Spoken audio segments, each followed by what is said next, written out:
I'm Kaylee, and today I'm reviewing two of Agatha Christie's mysteries, After the Funeral, which is also published as Funerals Are Fatal, and Murder at Hazelmoor, which I think is also published as Sittaford House Mystery. It really gets on my nerves how so many of Agatha Christie's books have two titles, and it's so difficult to keep track. Wait, which books have I read? But I just read it under some different title. It's kind of getting on my nerves. Before we dive into the reviews, I'm going to reach back here to our Booktuber Shoutout book, and we're going to shout out somebody randomly. Today's shout out goes to Book's Nest. I will leave a link to their channel down in the description below, so be sure to go over and subscribe to them. And if you haven't already, please do subscribe to this channel and give this video a big thumbs up if you love Agatha Christie. So first I'm going to talk about Funerals Are Fatal, or After the Funeral. In this one, strange old Aunt Cora shocks everyone at the funeral when she lets it slip that she thinks the deceased may have been murdered. The family tries to hush it up, but when Cora herself is murdered the very next day, only Hercule Poirot can unravel the clues that led to her death.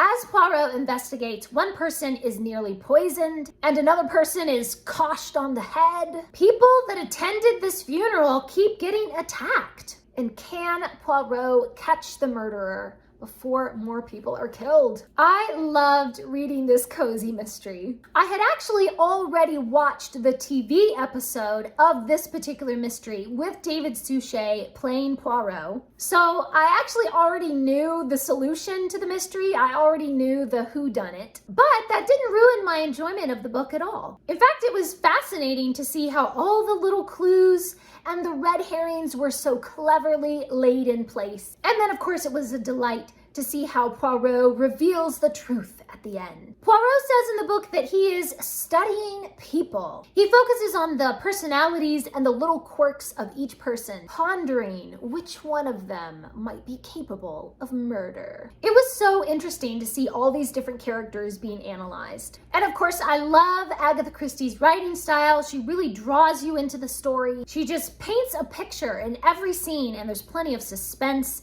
and kind of a moodiness to it. I gave this book 4 stars. And then I read Murder at Hazelmoor. Major Burnaby takes part in a seance, even though he doesn't believe in such foolishness. However, when a supposed spirit from the beyond reveals to the group that the Major's best friend has been murdered, Major Burnaby decides to trek through the snow to check on his friend, and he discovers the body brutally murdered. When her fiancé is accused of the murder, Emily Trefusis sets out to assist the police in tracking down the true killer. This was a good book, but I guessed who the murderer was at about page 65. The mystery was sort of obvious. However, that didn't lessen my enjoyment of the book. There were a couple of other little minor mysteries that were fun, and I loved all the character studies. You guys know I'm a character-driven reader, and this one had some great characters. I was a little bored by the red herrings, though. Because